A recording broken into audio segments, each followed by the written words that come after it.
Start. अध्यक्ष महोदय, आज सदन के सामने जो बाढ़ और चक्रवात के बारे में हम लोग बहस कर रहे हैं वह निश्चित रूप से देश के सामने एक महत्वपूर्ण सवाल है। विराम।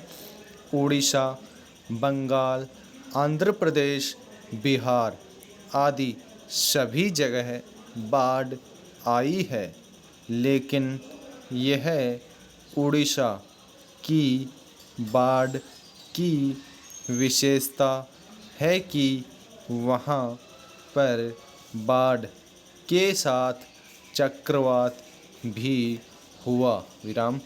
आपको यह सुनकर ताज्जुब होगा कि उड़ीसा का एक दुर्भाग्य यह रहा है कि पिछले 4 साल से उड़ीसा के एक जिले में दुर्भिक्ष व अकाल पड़ा। विराम।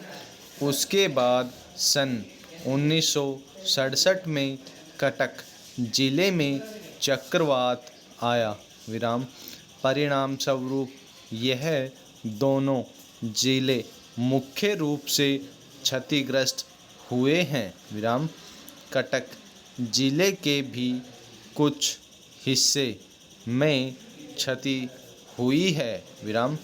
मेरा यह सरकार के खिलाफ आरोप है कि मेरे चुनाव क्षेत्र में पूरी जिले में 26 तारीख को जब चक्रवात हुआ तो आपको यह जानकर ताज्जुब होगा कि उसके बारे में मैंने प्रधानमंत्री जी को चिट्ठी लिखी और मैंने उनसे आग्रह किया कि वह खुद वहाँ पर जाएं या कुछ मंत्रियों को भेजें, लेकिन वह तत्काल वहाँ पर नहीं गए। विराम।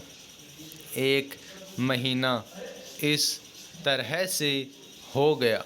विराम। अब जाकर केंद्रीय सरकार की ओर से कुछ विशेषज्ञ वहाँ पर गए हैं। विराम।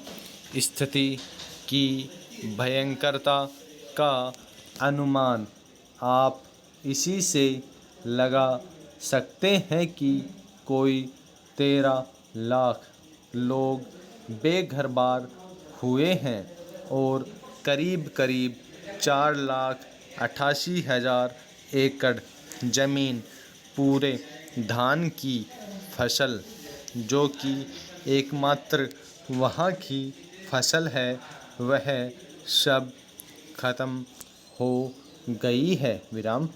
सवाल अब यह है कि इन 13 लाख लोगों का पुनर्वास कैसे किया जाए। विराम।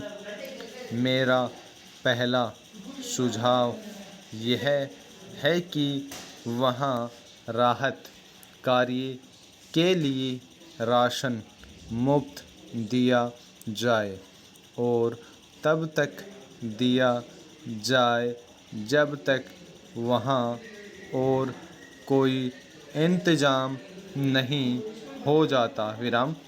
आपको यह भी पता है कि वहाँ पर बच्चों की पढ़ाई काफ़ी पीछे पड़ गई है।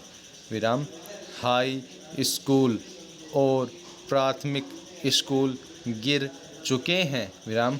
इसलिए वहाँ के बच्चों की फीस माफ़ की जाए और परीक्षाएं कुछ समय के लिए स्थगित की जाएं। स्टॉप।